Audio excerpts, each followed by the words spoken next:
Assalamualaikum warahmatullahi wabarakatuh. Nama saya Oki Aulia Saputra Rambe dari semester 3B.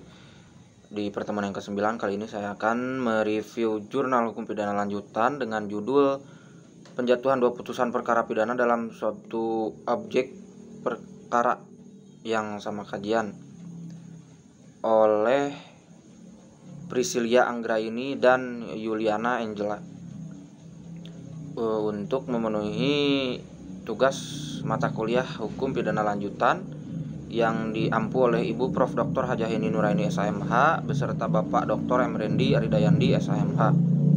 Negara Indonesia adalah negara hukum sebagaimana ditentukan pada pasal 1 ayat 3 Undang-Undang Dasar Negara Kesatuan Republik Indonesia tahun 1945. Adanya persamaan hak dan kewajiban tanpa diskriminasi merupakan jaminan negara untuk melindungi hak asasi manusia dan dapat mewujudkan terciptanya supremasi hukum.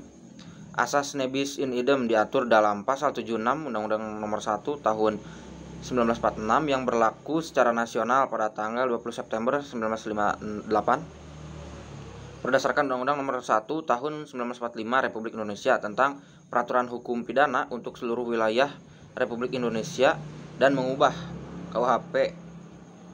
Seseorang tidak dapat dituntut 2 kali karena perbuatan yang telah mendapat putusan yang telah berkekuatan hukum tetap.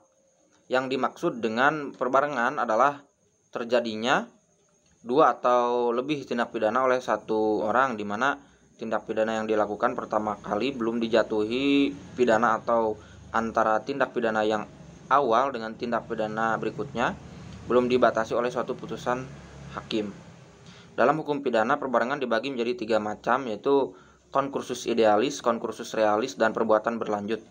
Penjatuhan perkara pidana dalam suatu objek perkara yang sama pada studi ini bahwa belum adanya jaminan kepastian hukum suatu perbuatan yang berlanjut bagi pelaku tindak pidana, keadilan bagi terdakwa dalam mendapatkan hak-haknya.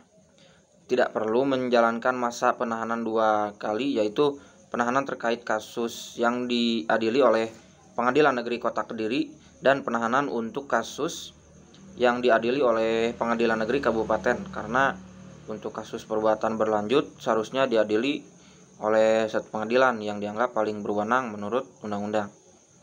Mungkin sekian review jurnal dari saya. Mohon maaf bila ada banyak sekali kesalahan. Billahi taufik wal hidayah. Wassalamualaikum warahmatullahi wabarakatuh.